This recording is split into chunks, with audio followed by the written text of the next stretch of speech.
متقعت درون قبل 300 سبات زملكت تكوز حبريتا وصيوم ሰራዊት ኤርትራ መስመር ጅቡቲ አዲስ አበባ ይቋጸር ከም ዘሎ ተሓቢሮም አርሚ ሰብዓ ብዝወስዶ ዘሎ ሃንደበታዊ ስጉምቲ ወረርቲ ከቢድ ክሳራ ይበጽሖም ከም ዘሎ ተገሊጾም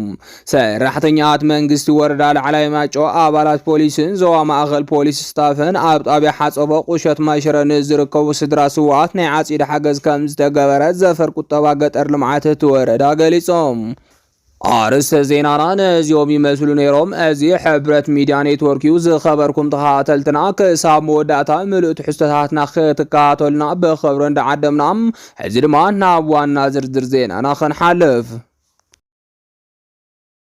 መጥቃዕቲ ድሮን ኣብ ልዕሊ 300 ሰባት ዝምልከት ትኩስ ሓበሬታ ወፂኦም።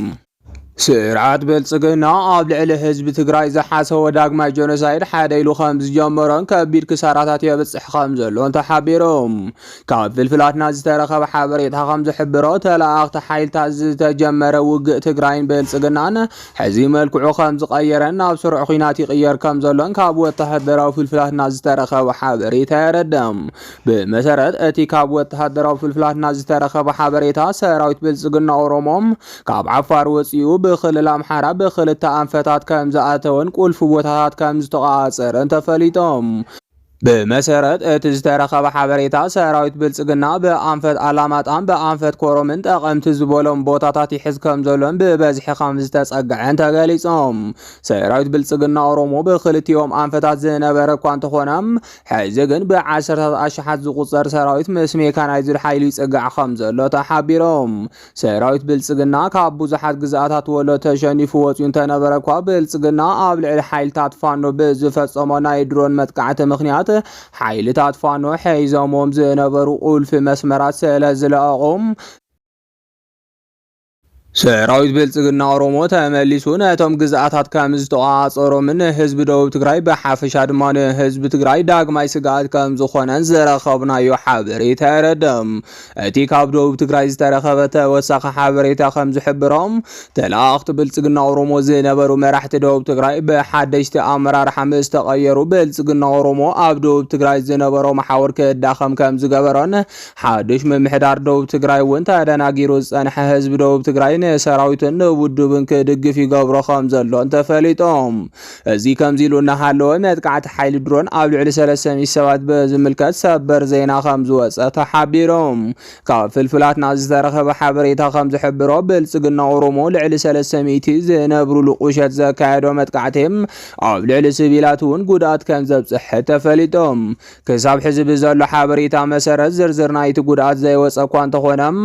እቲ ጉድኣት ግን ከቢድ ከም ዝኾነ بلصقنا أورومو أو لعل حزب تግራይ ዝጀመሮ ጆኖሳይድ ሓደ ኢሉ ከም ዝጀመሮን ፍልፍላትና ካብ ደቡብ ትግራይ ገሊጾም።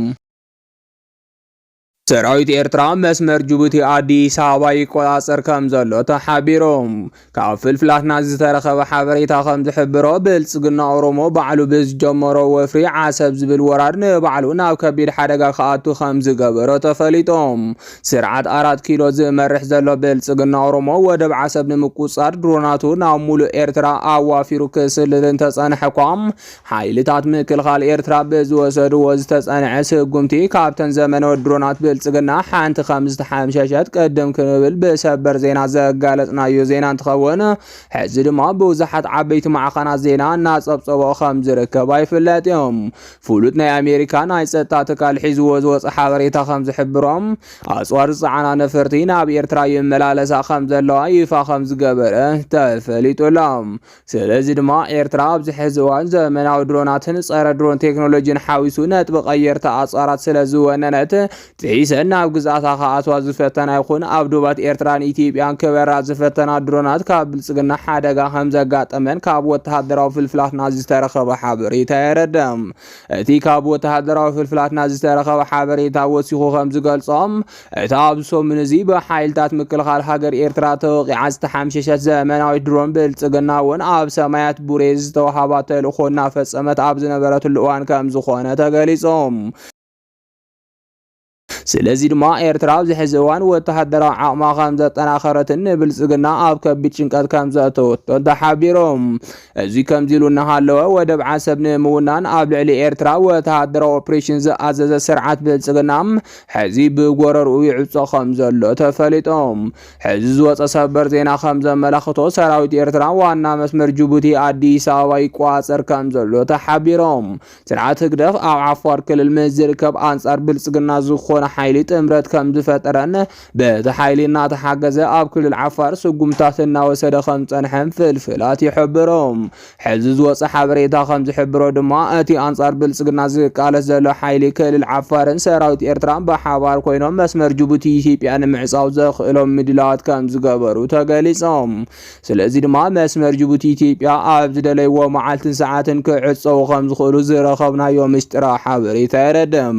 ኣብዚ ጉዳይ ሓሳቦም ዝሃቡ ተንተንቲ ከም ዝገለጽዎም መስመር ጅቡቲ ኢትዮጵያ ንዝተወሰነ መዓልታትን ተተዓጽዩን ኢትዮጵያ በመዓልቱ በሚሊዮናት ክሳራ ስለ ዘጋጥማ ብልጽግና ውድቀቱ ከም ዝቀላጠፍ ተሓቢሮም TDF ዝወነኖ ቴክኖሎጂ ብዝምልከት ሰበር ዜና ወፅዮም ካብ ፍልፍላትና ዝተረኸበ ትኩስ ሓበሬታ ከም ዝሕብሮ ትግራይ ብኣጽዋር ኣብ ዘተኣማምን ኩነታት ከም ዘላ ተፈሊጦም ትግራይ ዘለዋ ኣጽዋራት ንኸይትጥቀም ጉዳይ ድሮን ብልጽግና ከቢድ ዕንቅፋት ከም ዝነበረን ትግራይ ዘለዋ ከበድቲ ብረት ምጥቃም ከም ዘይከኣለትን ዝፍለጥ እንትኸውን ሕዚ ግን መፍትሒ ከም ዝተረኸበ ተፈሊጦም ብልጽግና ኣብ ደቡብ ትግራይ ኣብ ልዕሊ ህዝብን ኣባላትን ሰራዊት ትግራይ ደብዳብ ምፍጻሙ ስዒቡ ብዙሕ ናይ ሞትን መቕሰልትን ከም ዘጋጠሞ ካብ ደቡብ ትግራይ ዝተረኸበ ሓበሬታ የረድም ብልጽግና ኦሮሞ መብዛሕትኦም ሲቪላት ነበርቲ ደቡብ ትግራይ ህይወቶም ክስኡን ዝገበረም ህዝቢ ተናዲዱ ናብ ኩናት ንምእታው ከም ዝነበረ ወተሃደራዊ ሊቃውንቲ ይገልጾም ይኹን እምበር መንግስቲ ትግራይ ይኹን ህዝቢ ትግራይ ነቲ ኩነታት ከም ዘረጋግዕዎን ናብ ኩናት ከኣትዉ ከም ዘይደልዩን ዝተረድአ ብልጽግና ኦሮሞም ብተኸፈልቲ ሚድያት ኣቢሉ ህወሓት ቀቢራቶ ጸንሐት ኣጽዋራት ተውፅእ ኣላ ብምባል ናይ ሓሶት ምስልታት ተጠቒሞም ክጽብጸቡ ከም ጸንሑ ይፍለጥ ይኹን እምበር ህወሓት ቀቢራቶ ጸንሐት ከበድቲ ኣጽዋራት ንምውፃእ ክትውስን እንተኾይናም እቶም ከበድቲ ኣጽዋራት ብድሮን ብልጽግና ከይዓንው ዝከላኸል ጸረ ድሮን ቴክኖሎጂ እንተወኒናን ዝተወረረ ግዛእታ ንምምላስ ትኽክለኛ ግዜ ምዃኑ እንተ ኣሚናን ጥራሕ ከም ዝኾነ ይፍለጥ እዚ ከምዚ ኢሉ እናሃለወ ሕዚ ካብ ትግራይ ዝተረኸበ ሓበሬታ ከም ዝሕብሮም ትግራይ ጸረ ድሮን ጥራሕ እንተይኮነስ ወናኒት ድሮን እውን ከም ዝኾነት ንምፍላጥ ተኻኢሎም ብመሰረት እቲ ዝተረኸበ ሓበሬታ ኣብ ኤርትራ ዘለዋ ዘመናዊ ድሮናት ንትግራይ እውን ሽፋን ዝህባ እኳ እንተኾይና ካብዚ ብተወሳኺ ትግራይ ናይ ባዕላ ድሮናት ከም ዘእተወት ዝረኸብናዮ ምስጢራዊ ሓበሬታ የረድም እቶም ፍልፍላት ከም ዝገለጽዎ ትግራይ ባዕላ ዝተወሰና ድሮናት ዝገዝአት እንትትኸውን ሓንቲ ኣፍሪካዊት ሃገር እውን ክልተ ድሮናት ከም ዝለኣኸትላ ተገሊጾም ነዚ ስዒቡ ድማ ብልጽግና ዘለዎ ድሮናት ተኣማሚኑ ኣብ ልዕሊ ህዝቢ ትግራይን ህዝቢ ኤርትራን ነጋሪት ኩናት ይወቅዕ እኳ እንተሃለወም እቲ ኩነታት ግን ብቕልጡፍ ይቀያየር ከም ዘሎን ትግራይን ኤርትራን ሰራዊትን ብዘመናዊ ቴክኖሎጂ የጠናኽራ ከም ዘለዋን እናተገለጸ ይርከብ